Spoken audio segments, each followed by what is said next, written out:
Hey guys, Lizardlea here for Tiny Stockings Puppy! This might be my last one, it might not, I'm not sure. It's the last one I currently have planned.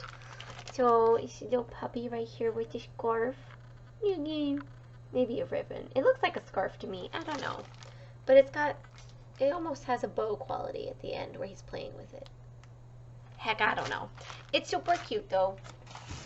So, I'm gonna go work on that. I may not finish today though. Like, full disclosure, it's already 3 o'clock. So, if my outro I'm wearing different clothes, that's because it's a different day. I will include all of the footage and all of the time that I take though, either way. Hold on. No. Hold on. Okay, go. But I clicked record. Well, we're good. It's fine. I fixed it. He's got shifty eyes, you guys. I don't trust him. M. Bison. Oh, gosh. So, I got my first COVID shot yesterday. What? Yay. My right arm is on fire. I had the chills all night and this morning. I feel better now. My arm still hurts, but She's I'm good. unarmed. I'm unarmed. No, I wouldn't be able to punch you with my right arm very well, but my left arm does not hurt. I am, however, not left-handed, so... Are you left-armed? I have a left arm. That doesn't mean you're left-armed. I mean, I wouldn't say I'm right-armed. No one says that. You're weird. I'm weird? Mm-hmm. Okay. Glad we came to this conclusion. So, Buttons. what did we say we watched? The Lego movie. The Lego movie and the Batman Lego movie. And that's right, and the Batman Lego We haven't movie. seen the Lego movie too. Correct. Correct, we have not. Yes. Correct. I don't know what I'm saying. My arm really hurts, okay? Just let me be. I really liked the Lego movie. I will say I absolutely 110% did not see that ending coming. Mm-hmm. Like, what? It was interesting. It was really cool. It was very fun. I don't think the Everything is Awesome song is nearly as amazing as everyone made it seem to be. Like, I have family members who are like, everything is awesome! And the song played, and I was like, oh, yes, I have heard this before. And I was like, I like it better when my family is singing it. I also feel like part of the point of the song is that, like, it's... supposed to be generic and whatnot. Yeah, I always felt weird about that for other reasons. But yeah, just... yeah. Yeah, like that was not a pulling point for me. Because it plays... The full song plays, like, once at the very beginning, and then people, a couple times, are like, everything is awesome! Everything is good when you're being a friend. I don't even know the words. Like, and that was it. How dare you not know Like, the words it was not... anything special? Yeah, it really wasn't. Especially because that's how the movie made it out to be. Everyone who liked the same stuff, it was all generic, boring crap. Well, so yeah, it's like... It was about... And everyone loves this song, so... Yeah. What does that say about those of us who like the song? I'm kidding. Or am I? Not really. But... yeah, it was cute, though. I liked it. I felt terrible for the main Lego. The main Lego. I don't remember his name. I literally That's remember fair. no one's names. But... like, I felt so bad, especially because I have been that person where it's like, I feel like I'm really close with this group of people, and then one day I realize, oh no, I'm the outsider. I am not their go-to, like, where is Liz? We can't hang out without Liz, you know? So I related to him on that point, and it made me sad. Yeah, I mean, well, I knew how much he was hurting. They did a very good job of picking relatable stuff. And said it. Like, I when I heard about this movie, I was like, oh god, this is going to be just awful. And no, I think it's a really good, like, family movie. Like, it does a good job of being, fun for kids, and it's actually well thought out and funny even to adults. Like, there's a lot of just wacky, stupid jokes that are well done. Yeah. Oh yeah. All right, do we want to go into spoilers? Sure, why not? We're spoiling Lego Movie. So... yeah, so if you haven't seen it and you like, happy, friendly family movies, you need to go see it. Yeah, it's worth it. Straight up, you just need to go see it. Especially because I guarantee you won't see the twist coming just like I did not. Because this movie came out, what, 5-6 years ago? Is that old? I don't remember. Maybe. Wait, I mean, Okay, wait. Was it... Were we dating when it came out? No, so yeah, it's gotta be older than 3. Yeah, it's gotta be more than 3 years old. I didn't know the twist at the end. Yeah. Like, people... I have never heard anyone talk about it. Yeah, they more focus on the other stuff usually. Yeah. Which is kind of weird, because... The twist was really cool. Okay, so we're gonna spoil it now. So if you haven't seen it and you want to, you're making the wrong choice. Yeah. So, Will Ferrell voices the evil character. Mr. Business. What's his name?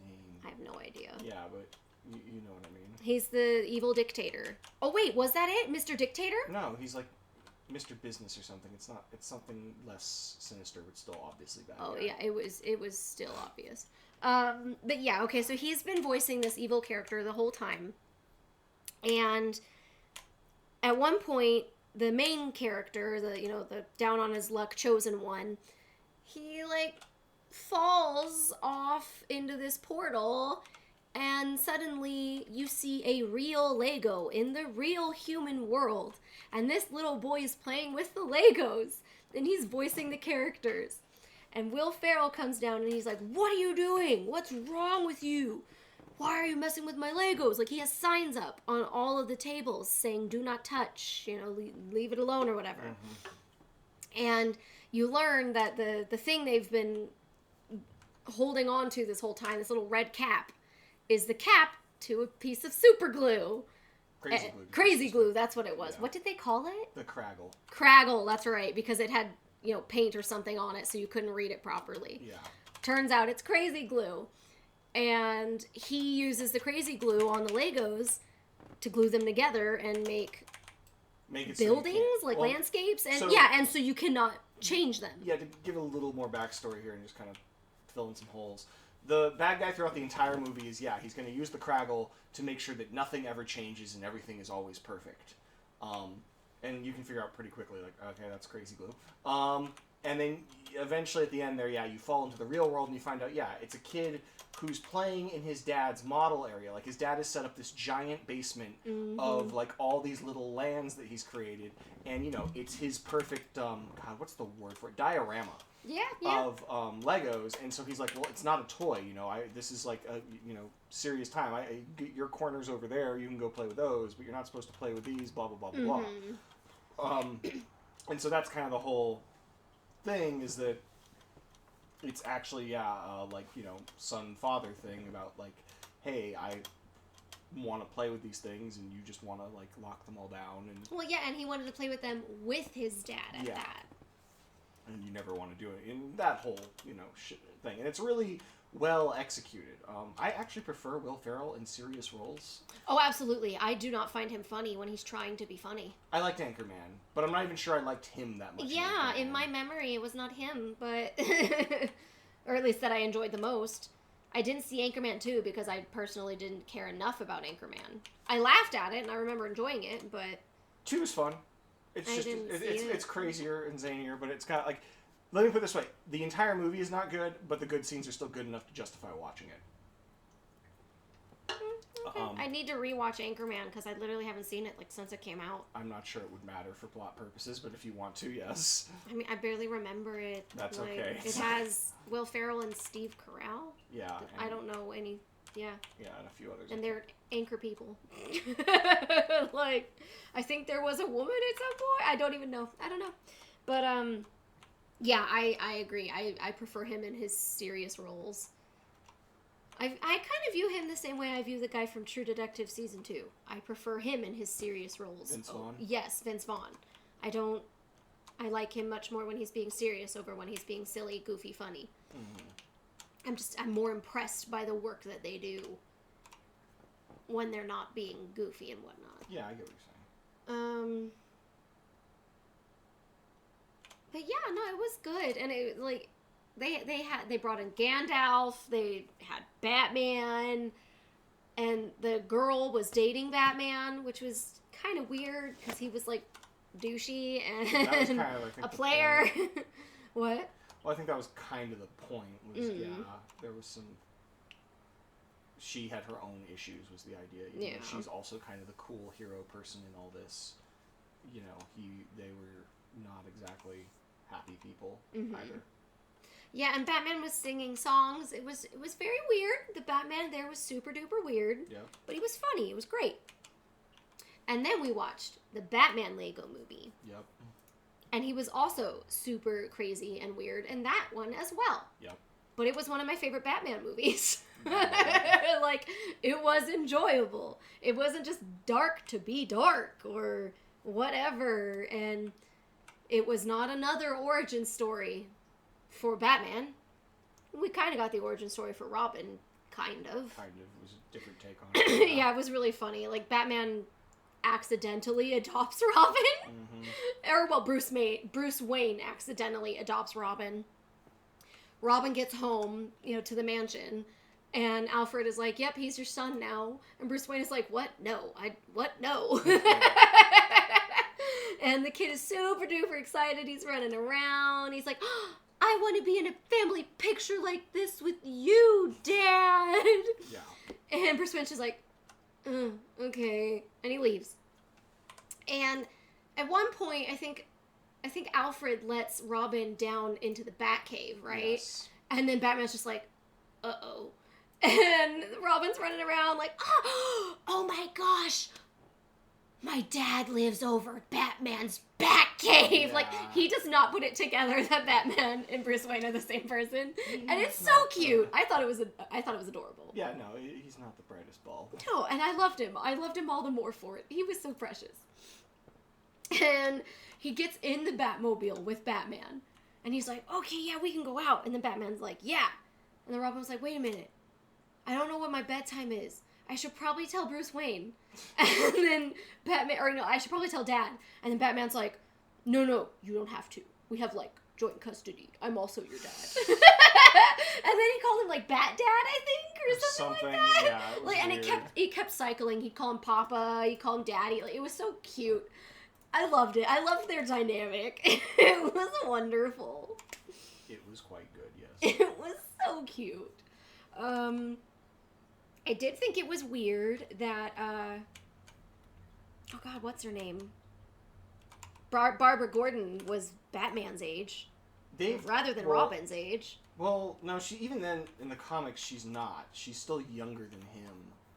Just Younger than Batman? Yeah. But still older than Robin? Yeah, it gets weird. I thought it was very weird that they went that route, because it's weird in the comics, and it's weirder in the kids' movie. Like, I don't know, whatever. It doesn't really I mean, matter. like, they made her the same age as him. So, Pretty much, in the movie, just the movie, it wasn't weird. Yeah. It was knowing the comics in the past where I was like, Barbara Gordon and Robin dated. Yeah. For a very long time. This is super weird. We don't need to go there. Oh, it was something I thought of. So, I'm saying. On the off chance that someone listening knows comics, they'd be like, Batman has a crush on Barbara Gordon? That's gross. Well, someone who knows comics is going to know they've gone that route in the actual comics. Well, I don't know if they've done it in the actual comics. 'Cause it doesn't matter. There's a whole freaking kerfluffle about all that. So, yes. But yeah, no, it's fun, it's cute, it's again kind of a nice little family story. It's got a little more of that, like, oh, those are adult jokes hidden in a kid's movie. Oh, absolutely. Like Batman and Joker, and I like to fight around. I don't have any one person I like to fight. Yeah. That was like, okay, yep, we know where that's going. This was one of my favorite Jokers, though. He was so funny. Like, he just wants Batman to acknowledge that he is the worst villain, or like he's the arch nemesis of Batman. Yeah. And Batman's just like, no, you think you're that important? You're not. And like, it was so cute. I thought it was hilarious. I laughed a lot. I think both of these movies were really well done. I definitely recommend both of them. Yeah, no, totally.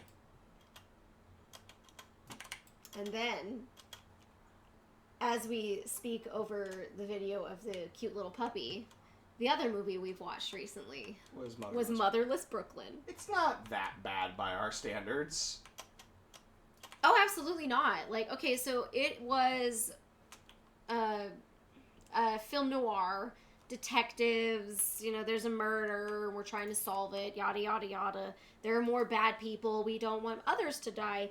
And I walked out of this movie, in our living room, because that's where we watched it. I did not walk out of a theater. I don't know why I said it like that. I liked it more than David. Definitively, I enjoyed it more than he did. Yeah. And he prefers film noirs. Yeah. So if that gives you any indication of how not depressing it is, I highly recommend it. I mean, I don't hate it either. It's a good movie. I feel it. You wanted more people to die. Not Straight up said that. Yes, but not just because, I need people to die in a movie for it to be good. It just... Okay, so you set a tone, right? Like, your movie is either a very happy movie or a very sad movie. Like, nobody wants, a Disney movie to end with the villain winning. Like, no one's asking for that. That's just dark for the sake of being dark.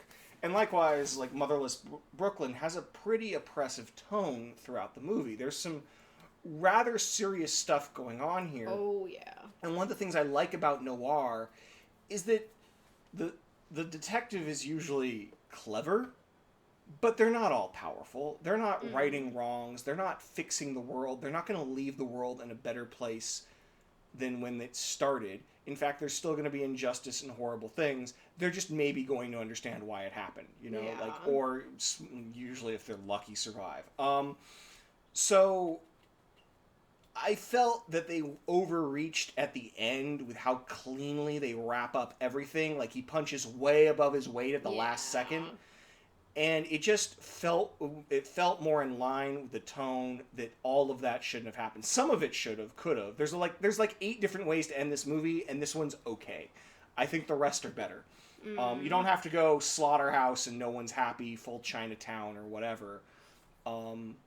But I mean, yeah, I think in the end, the biggest bad guy of the movie should have walked away with what he wanted.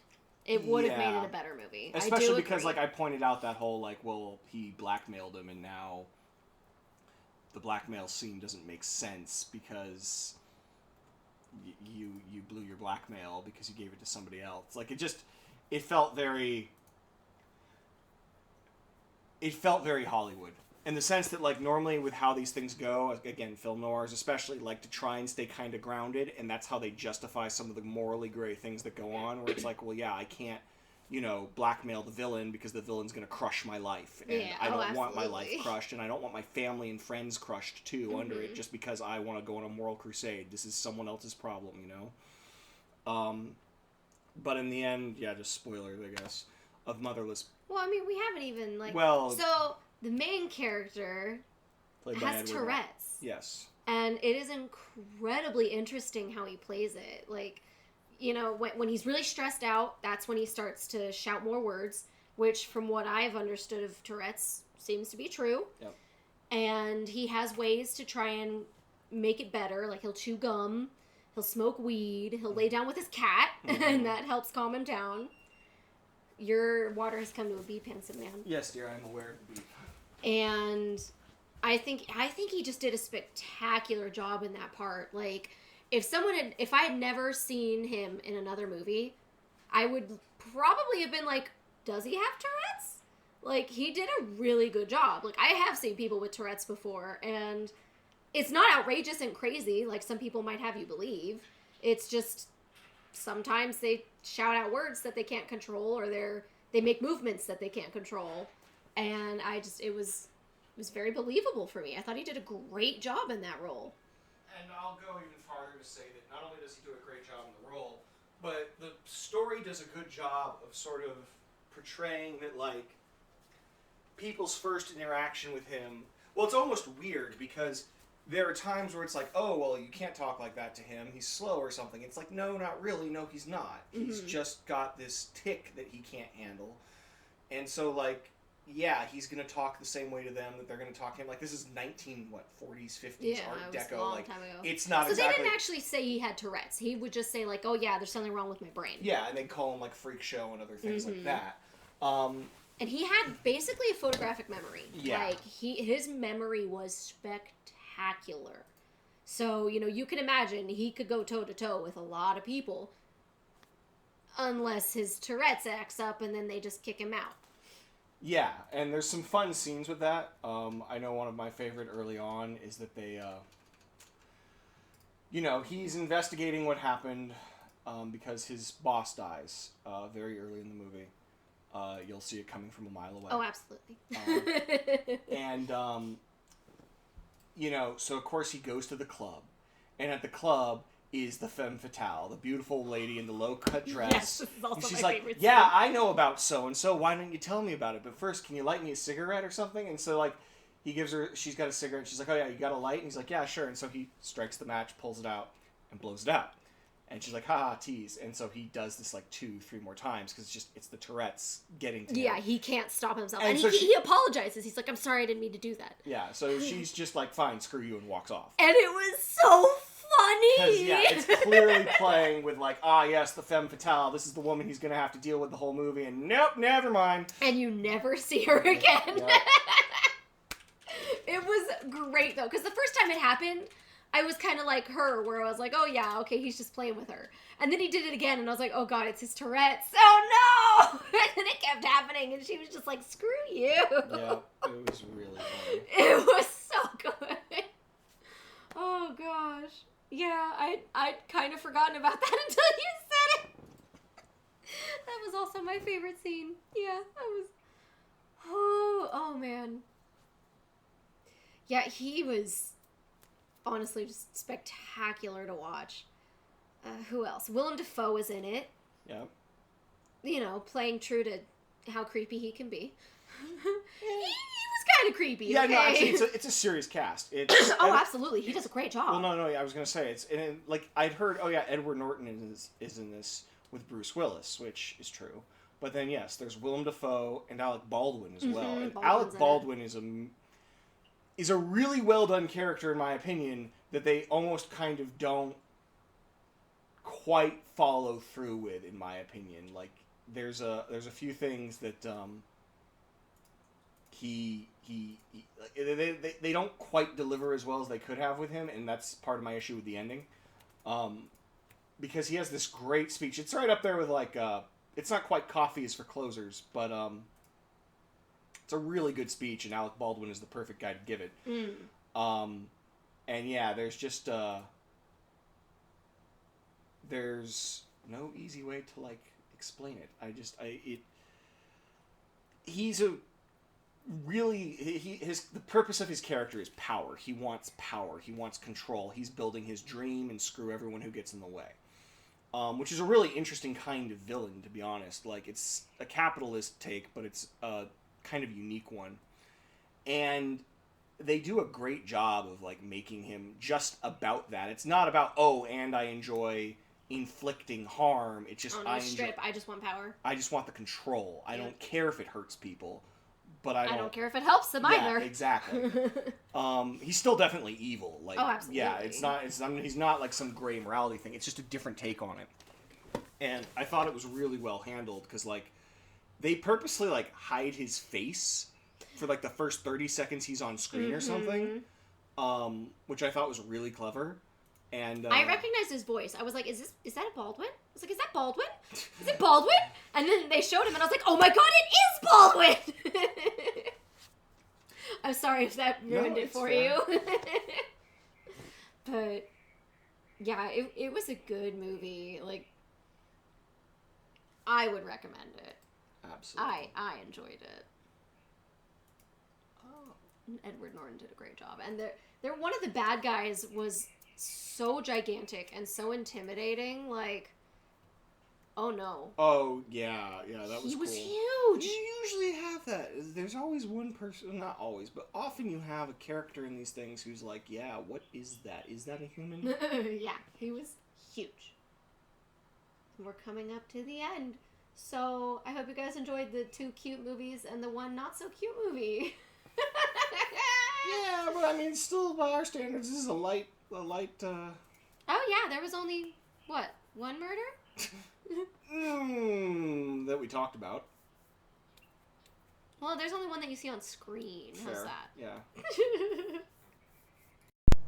And that is the end of Tiny Stockings. Tiny Stockings puppy. I got 3 hours and 31 minutes of footage.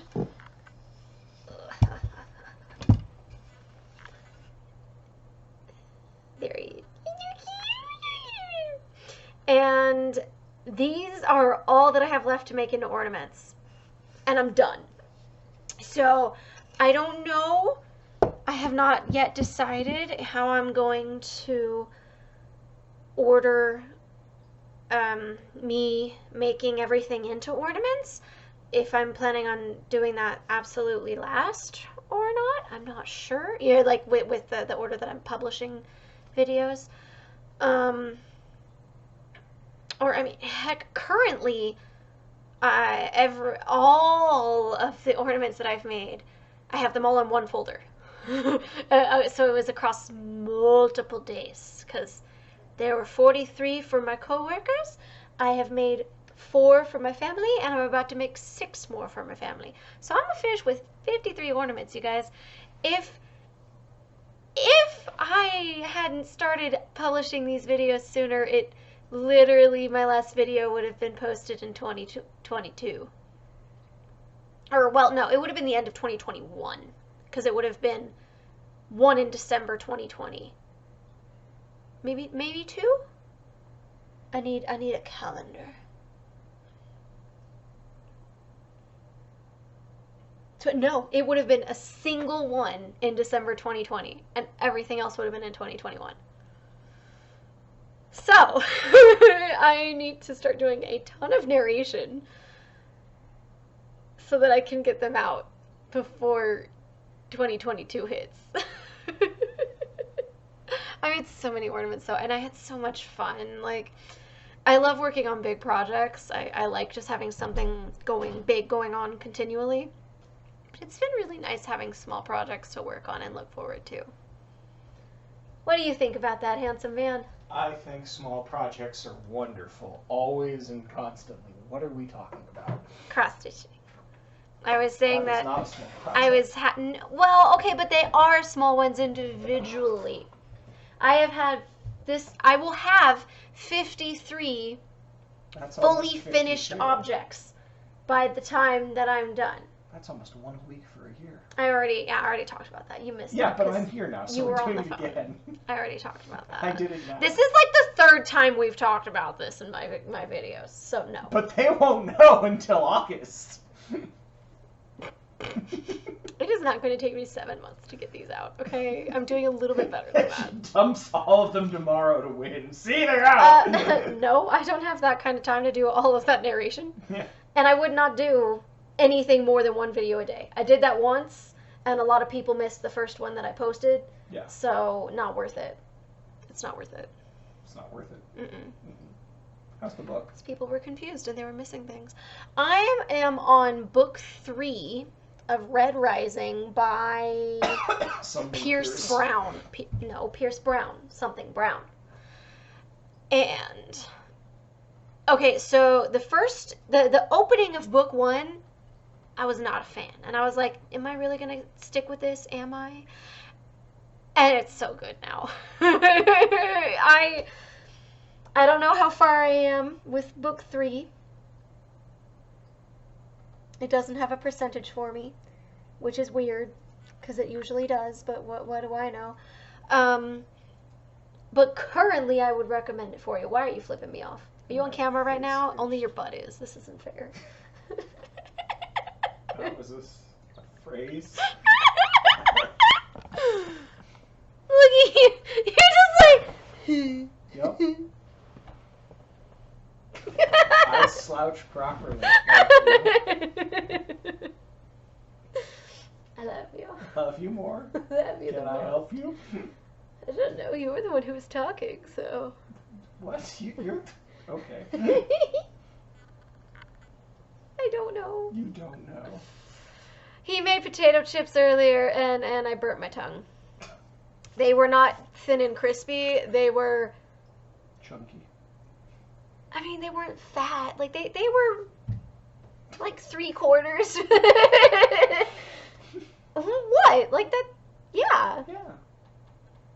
You're not wrong. I'm just mocking you anyway. And they were really hot, and I burnt the roof of my mouth. And you don't care. I'm not sure what to contribute. I apologize that they were warm and that Warm? they moved on. Warm? You do not burn the roof of your mouth on warm. You could. I made warm hot chocolate and you burnt yourself.